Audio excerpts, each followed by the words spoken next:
Gracias, Víctor, y gracias a todos por estar aquí. Vamos a proceder entonces bajo estas dictaciones que Víctor ha pronunciado en la oración. ¿Se escucha bien, verdad? Ok. Muy bien, pues ahí tenemos el tema que traemos hoy. Bueno, nosotros cuando nos dispusimos a preparar el tema, que por otra parte fuimos nosotros los que lo elegimos, sentimos que no nos encontrábamos aptos, en verdad, para hablar de él por distintas razones, sobre todo en estos momentos cruciales, ¿no?, por los que pasamos. Así que lo que traemos en realidad, lo que vamos a realizar es una reflexión que deseamos compartir con todos vosotros en el deseo de colaborar en la construcción de la gran familia universal en la que todos estamos inmersos, ¿no? La presentación que traemos es una aportación solamente a nivel plástico, ¿no?, de imágenes, y espero que se esté viendo bien. Entonces, desde este deseo que decimos, nos inspiramos en nuestro Maestro Jesús cuando fue interrogado frente a la validez de la ley mosaica de repudiar a la esposa que estuviera envuelta en adulterio. El Maestro respondió en aquella situación que esto sucedía porque aún manteníamos una rudeza en nuestros corazones. Y nosotros encontramos aquí una correspondencia con nuestro tema, los lazos de familia, en tanto que subyace en aquella enseñanza la primacía de los afectos, la supremacía de la ley de amor, basada en el sentimiento y en la simpatía de gustos, y no en las relaciones basadas en la vanidad o en la ambición, que culturalmente han sido subvertidas, podemos decir, con arreglo a la parentalidad o la relación de sangre, ¿no?, de los lazos de sangre. El predominio de nuestro orgullo aún, de los intereses, de salvaguardar las cuestiones de linaje y de castas, son los fundamentos de lo que culturalmente y de forma convencional culminó en la preponderancia de los lazos de sangre, a los que le otorgamos un valor pretendidamente superior. Y cambiamos. Nosotros consideramos, sin embargo, que la supremacía de los lazos de consanguinidad frente a los del afecto, como objeto de estas uniones familiares, están desprovistos de todo fundamento, ya que en caso de que así fuera no hubiera agregado el Maestro en esta referencia que hacíamos, que al principio no fue así. Eso es que en los orígenes de la humanidad, cuando aún no nos habíamos pervertido por el orgullo, el egoísmo, las relaciones se basaban en la ley divina o en la ley natural, que es la ley de amor. Bajo esta construcción natural, consideramos una necesidad la preservación de la familia, entonces. La familia se consolida a través de el estrechamiento de los lazos que juntan a los cónyuges, ambos responsables de la estructura familiar que se forma a partir de esa unión y que se ensanchan a medida en que el individuo despierta a la realidad profunda de la vida. Pero la familia es una cuestión compleja y difícil que envuelve los dramas de almas que se aman y que se odian en una escalada de múltiples existencias. Y entonces requiere una ciencia sublime debido a las grandes necesidades que nos envuelven, ¿no? Y la lógica que alumbra esta realidad es el principio de la reencarnación, que constituye como sabemos, uno de los fundamentos del espiritismo. La definición de familia, un momento, es el primer grupo humano al que pertenecemos, es la célula fundamental de las sociedades. Y según la Declaración Universal de los Derechos Humanos, la familia es el elemento natural, universal y fundamental de la sociedad. En este sentido se gana el derecho a la protección de la sociedad y del Estado. En esta definición podemos apreciar igualmente que los lazos de familia no son el resultado de las costumbres sociales meramente, sino de una ley natural. Y en base a que el ser humano tiene la necesidad de progreso, los lazos sociales se convierten en inevitables y los de la familia permiten el estrechamiento de estos lazos sociales. Esta es la visión universal. Los lazos principales que define una familia son de dos tipos. Los formados por los vínculos de afinidad, que con relación al matrimonio resultan del establecimiento de unos esposos fijos, aunque en algunas sociedades solo se permite la unión de dos personas, hay otras, ¿no?, en donde es posible la poligamia. Y los vínculos de consanguinidad, como la filiación entre padres e hijos, o los lazos que se establecen entre los hermanos que descienden de un mismo padre. También puede diferenciarse la familia según el grado de parentesco entre sus miembros. En principio pensamos que los lazos de sangre son más duraderos y verdaderos por cuestiones culturales, como hemos dicho, de convencionalismos, de preservación incluso de los linajes y las castas. Pero en verdad no es así, por mucho que pueda herirnos en nuestro amor propio. Las uniones establecidas en los sentimientos de amor son las que perduran y se encuentran en una jerarquía mayor, en tanto vienen a manifestar la realidad del espíritu, que es eterno, como sabemos, de vínculos construidos en existencias anteriores, y esta realidad es la que permite consolidar o que sean menos precarios aquellos lazos de familia, en verdad. Lo encontramos, por ejemplo, en el hecho de aquellas sensaciones que nos pueden producir personas desconocidas, pero con las que nos encontramos cómodos, o que pareciera que conociéramos de toda la vida, una vez que nos las han presentado, ¿verdad? Y en cambio, relaciones entre hermanos, por ejemplo, están basadas en la falta de complicidad, hermanos de sangre, ¿no? Y en este sentido, ¿no?, diferenciamos que la familia, como cualquier institución social, tiende a adaptarse al contexto de una sociedad, y esto ha llevado a clasificarla de distintos tipos en base a esta necesidad que mencionamos. Entonces podemos, o hay que tener en cuenta, la familia nuclear, que es la formada por la madre, el padre y su descendencia. Es el modelo principal de familia como tal, y la estructura en las que destaca hoy en día, ¿no?, está más difundida en la actualidad. También tenemos la familia extensa, formada por parientes cuyas relaciones no son únicamente entre padres e hijos. Una familia extensa puede incluir abuelos, tíos, primos y otros parientes, ¿no?, consanguíneos o afines. Eran las familias de la generación de nuestros padres. Nosotros hemos llegado a conocerlas, ¿no?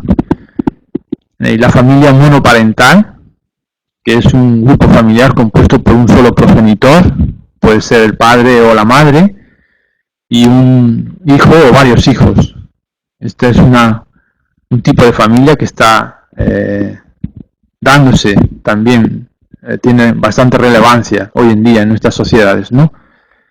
La familia ensamblada, que es la que está compuesta por agregados de dos o más familias, casi gana predominancia hoy en nuestras sociedades también, donde hay muchas separaciones. Hoy hay más separaciones que uniones, Y en este sentido, ¿no?, una madre sola con sus hijos se junta con otro padre viudo con sus hijos y así, ¿no? Y es otro tipo de familia. También tenemos la homoparental, que es aquella donde una pareja de hombres o de mujeres se convierten en progenitores de uno o más niños.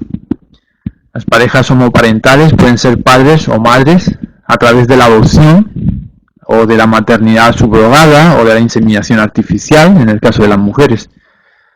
También se consideran las familias homoparentales aquellas en las que uno de los dos miembros tienen hijos de forma natural de una relación anterior. Según la doctora Leticia Fiorini, una psicoanalista argentina, nos señala que en la actualidad asistimos a una especie de deconstrucción de la familia nuclear. En las sociedades globalizadas, posmodernas, en las que nos encontramos hoy, parece que se diversifican las formas de organización familiar, van tomando formas distintas, ¿no? Y claro que coexiste en un marco multiculturalista como en el que nos encontramos, en sociedades complejas, capitalistas, en las que vivimos, con organizaciones sociales donde impera la familia nuclear, la ley del padre, podemos decir, pero que cada vez está cambiando más esta característica, ¿no? El contexto se despliega en varias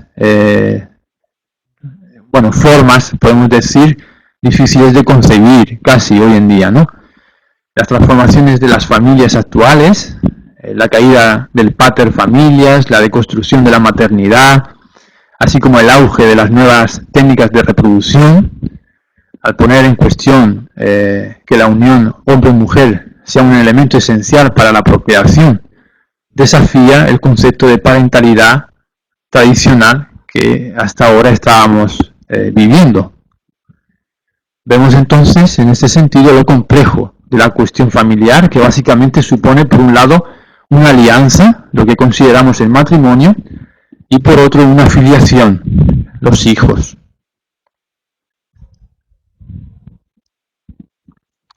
Entonces, buscando la definición de familia, cogemos a un filósofo francés, Lévi-Strauss, el fundador de la antropología estructural, que nos dice que la familia tiene su origen en el establecimiento de una alianza entre dos o más grupos de descendencia a través del enlace matrimonial entre dos de sus miembros.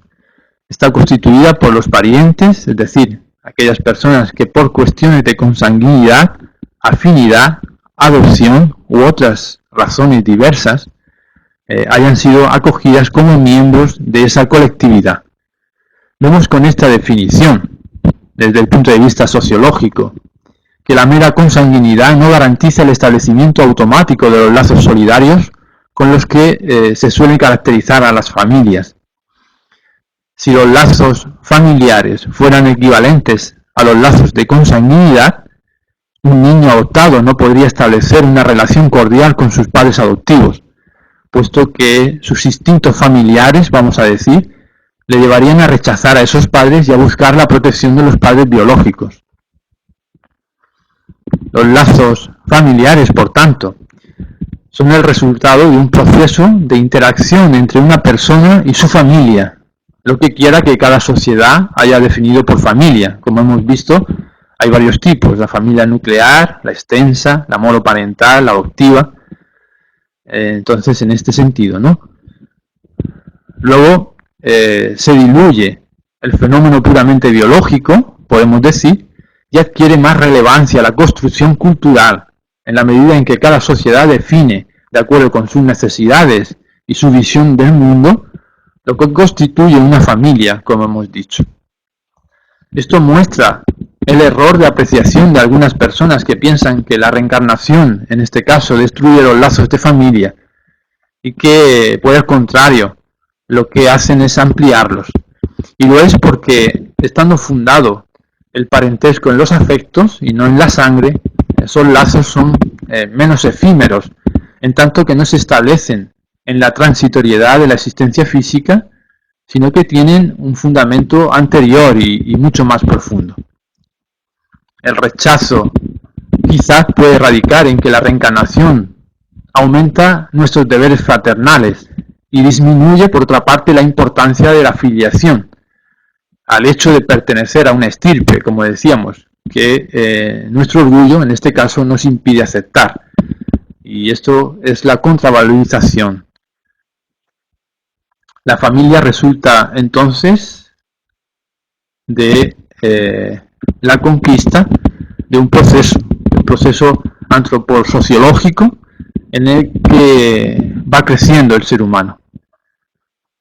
Según las primeras fases de desenvolvimiento humano, que vienen caracterizados por la poliandría en el dominio del periodo matriarcal y la poligamia posteriormente, que produjeron resultados perturbadores con relación a la educación de la prole, que quedaba casi abandonada a su suerte, la monogamia vino a construir el hogar como un ambiente de dignidad en el que se podían encontrar el orden educacional, recursos de instrucción y educación de valores éticos y morales que permitían el establecimiento del bienestar social.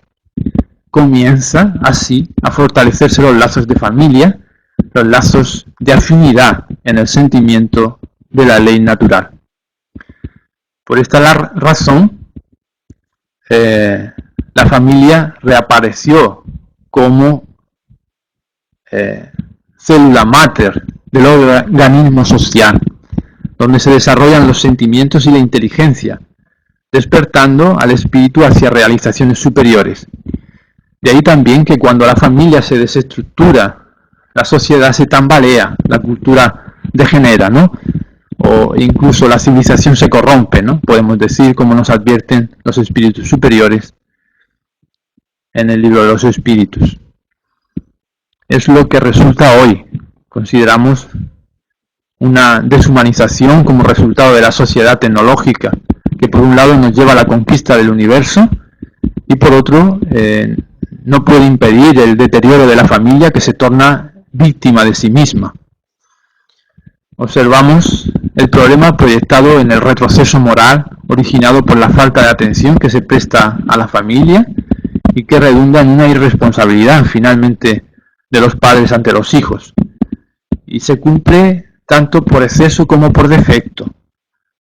Los hijos sentimos que claman hoy por esa falta de atención o de necesidades de límites, expresando aquella ausencia por medio de actitudes perturbadoras y comportamientos que redundan negativamente sobre ellos mismos. Son las expresiones de violencia, de agresividad, de irreverencia, y la rebeldía, la drogadicción, la insensibilidad, todas estas cuestiones que están latentes y se presentan de manera incisiva en nuestras sociedades de hoy. Requiere de nuestra reflexión, por tanto, y la acción inmediata en el cumplimiento del deber y del bien que a todos nos toca. Este es el interés mayor, en el deber de defender lo que atañe a los compromisos domésticos, la renuncia en beneficio de la prole, la abnegación en cumplimiento del amor en el hogar, el respeto recíproco entre los cónyuges que se comprometieron en la educación del grupo, y así en adelante, ¿no? En este sentido, el panorama de nuestras sociedades con respecto a la familia se ve claramente amenazado. Los hijos huérfanos de padres vivos e irresponsables claman, como decíamos, por la justicia y el amor con los que nos comprometimos con ellos. Carentes y frustrados de la realidad, de la propia realidad que les circundan hoy, desarrollan actitudes y comportamientos autodestructivos, acabando en el agotamiento de los sentidos que los narcotizan en la insensibilidad. Claro que muchas de estas actitudes resultan de las tendencias que el espíritu aún arrastra de sus existencias anteriores y de las que el espiritismo también nos ilumina, pero no exime de la necesidad de atenderlas, con lo cual exige de nuestro esfuerzo en el cumplimiento del bien, que pasa por amar y no por creer amar, provocando esos desequilibrios. Ejemplo de los hijos consentidos, malcriados, en los que abusamos su egoísmo, en los que predomina la inmadurez, ¿no?, al punto de convertirlos incluso en auténticos tiranos.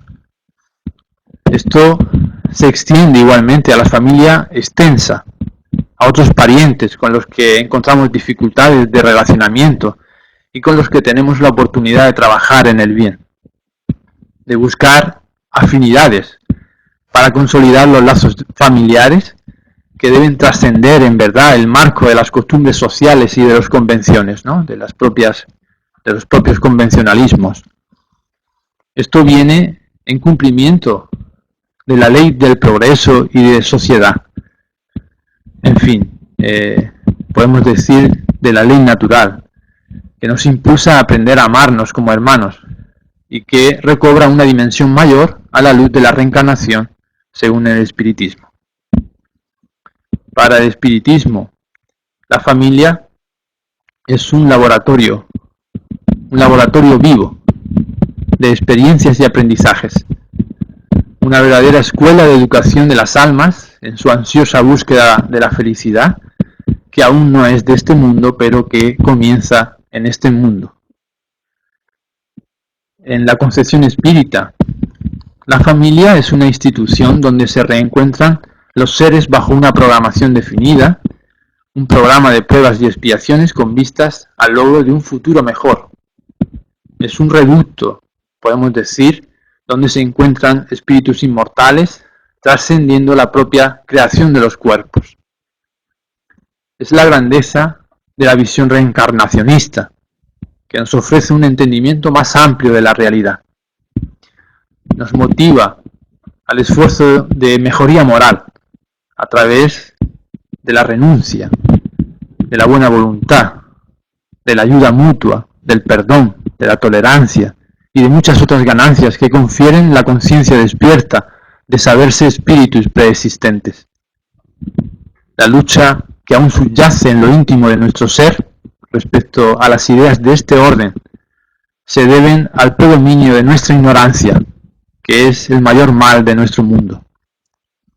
La razón y la lógica de la enseñanza espírita nos lleva a la comprensión de ciertas situaciones actuales entre familiares que recobran sentido o su razón de ser en experiencias del pasado y que hoy se presentan de forma o en formas de antipatía, de odios, de celos entre los familiares, etc.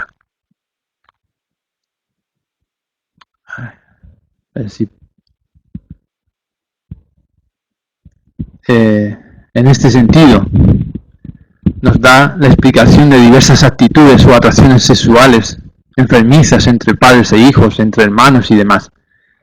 Es así como el adulterio o los incestos, por ejemplo, pueden deberse a encarnaciones anteriores. Y del mismo modo se explica la simpatía, la afinidad y el amor que brota espontáneamente entre las personas. Sin embargo, este conocimiento hay que utilizarlo de manera constructiva, en el intento de encontrar soluciones que aminoren el sufrimiento oriundo de la ignorancia de lo que es la familia y su cometido, en realidad, en este mundo, en nuestro planeta Tierra. A ver, un momento. Se nos ha ido un poco la presentación. Un momento, por favor.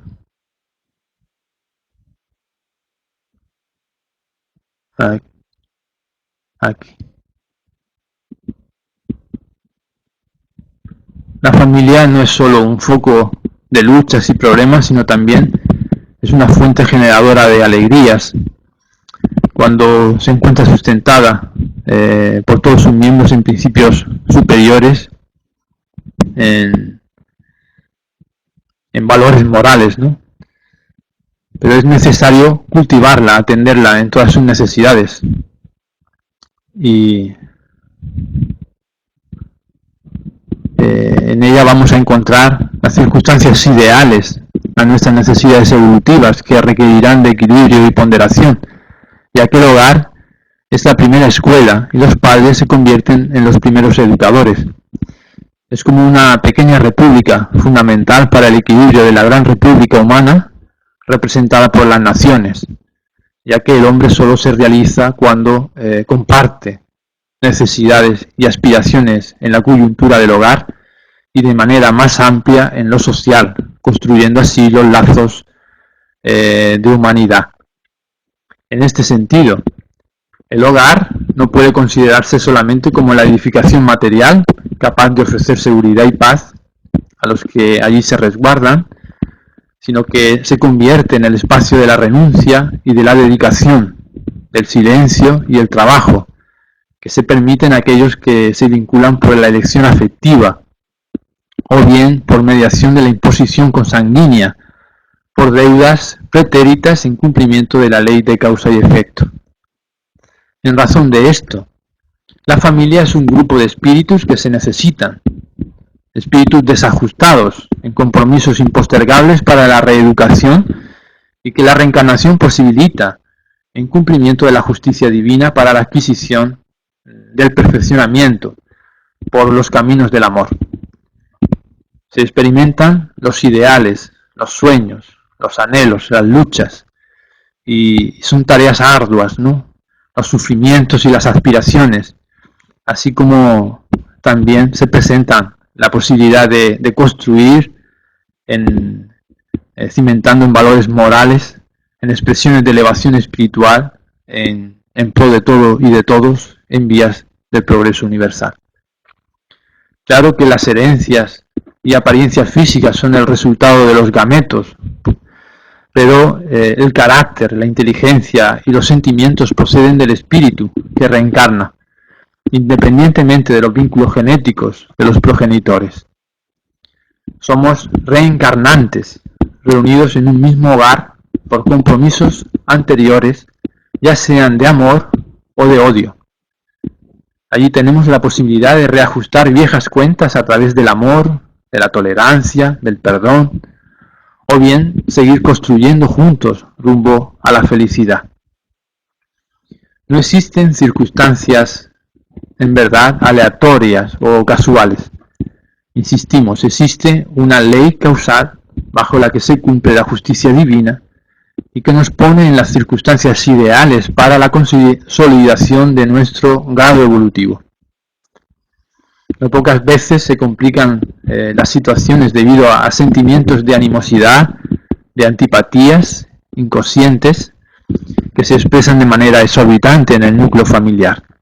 En este sentido, la familia es un campo de experiencias reparadoras en las que la felicidad y el dolor se van alternando y ellos son ensayos para la paz y el equilibrio futuros. Por tanto, no puede considerarse ni un grupo de bendición ni de desdicha nuestra familia. En este sentido, ¿no? Antes es una escuela de aprendizaje y redención futura, como estamos diciendo. Hermanos que se aman o se detestan, padres que se separan en el escenario doméstico, genitores que hacen resaltar a unos hijos sobre otros, los hijos que agreden o amparan a los padres. Todos somos espíritus en proceso de evolución, retornando al parco de la vida física, representando aquellas piezas en las que fracasamos en el pasado, o bien también, como sabemos, ensayando para la conquista de nuevas resoluciones. En fin, la vida, bajo esta óptica, es perpetua, y la familia carnal es simplemente la concesión de experiencias transitorias programadas previamente con el objeto de construir o de contribuir a la ampliación y al acceso de la familia universal. El hijo ingrato requiere en este sentido de todo nuestro esfuerzo de comprensión, de paciencia y de perdón, en la conciencia de sabernos deudores del pasado, en nuevas oportunidades reencarnatorias de redención por el amor, como hemos dicho. Del mismo modo, aceptar al genitor que no nos corresponde en las aspiraciones que emprendemos, al marido o a la esposa que actúan inconsecuentemente y nos exigen el esfuerzo de sacrificio, de paciencia y resignación. Las situaciones de familiares impedidos, física o mentalmente, requiere de gran coraje por nuestra parte para no hundirnos en esas pruebas. Los problemas de agresividad, de drogadicción, de insensibilidad, son un tanto de lo mismo. En estas situaciones nos encontramos comprometidos delante de la ley divina por las elecciones del pasado espiritual. O bien, vuelvo a repetir, en condiciones de prueba voluntaria, con el fin de contribuir en el bien de nuestros semejantes para beneficio propio y contribuyendo solidariamente en la obra divina.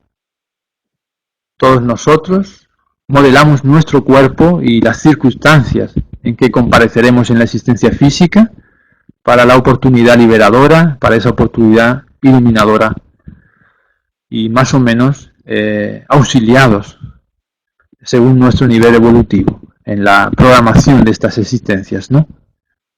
Las carencias o limitaciones que podamos presentar son mecanismos, en verdad, que posibilitan el crecimiento espiritual, el reajuste que necesitamos, las oportunidades de cumplir aquello que dejamos de realizar. La vida en familia es una ocasión sublime que no debemos descuidar o malbaratar entonces. Y en este sentido, consideramos la necesidad de aceptar la parentela difícil en la base de la generosidad y de la comprensión, en la certeza de que las leyes de Dios no nos enlazan unos con los otros sin causa justa. El pariente problema es siempre una prueba con la que se nos examina en nuestro avance evolutivo. Muchas veces el familiar complicado trae consigo las marcas de sufrimiento o deficiencias que le impusimos en el pasado nosotros, en pasadas existencias, cuando no sea en esta misma las consecuencias de lo que estamos ocasionando aquí y ahora. En virtud de todo lo dicho, no nos cabe exigir a los familiares un comportamiento igual al nuestro y un mayor entendimiento, por cuanto que cada uno de nosotros se caracteriza por las ventajas o los prejuicios que vamos cosechando en nuestras almas a lo largo de nuestras experiencias reencarnatorias, a lo largo de nuestra existencia física. La solución de problemas o la desvinculación a estos parientes difíciles vendrá dada en los procesos de nuestra propia naturaleza, cuando hayamos alcanzado el pago de las propias deudas contraídas ante la espiritualidad y que se establecen de forma inmanente en nuestros actos. Y seamos conscientes de que en las pruebas y conflictos del hogar terreno casi siempre estamos pagando por el sistema de al por menos ciertas deudas que se asumen al por mayor, en verdad. Como colorario, para acabar nuestra charla, pensemos que los lazos de sangre no establecen necesariamente vínculos entre los espíritus. Todos nosotros existíamos antes de la formación de nuestro cuerpo material.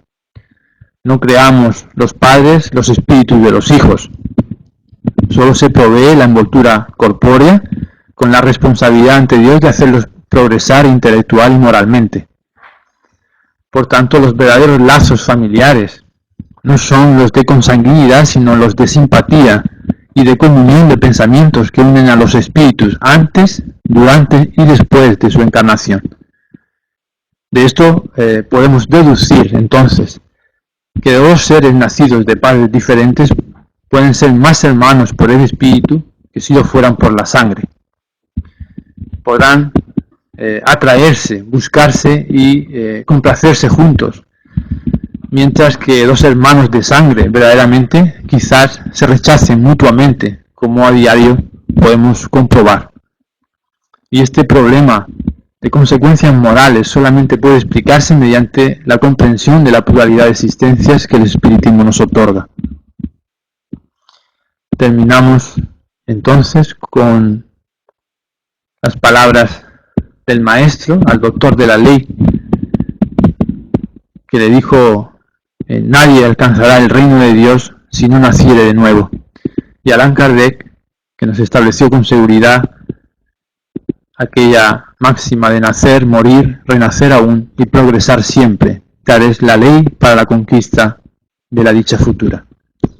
Que podamos caminar todos juntos en la construcción de la gran familia universal, solucionando los problemas del corazón humano con actitudes mentales edificantes, conquistando méritos que nos permitan renovar los climas de desafección que nos enferman a través de la vivencia iluminativa de las enseñanzas del Cristo y de la doctrina espírita. Muchas gracias a todos por la atención y hasta aquí la reflexión, la charla de hoy. Que la paz de Jesús pueda continuar con nosotros.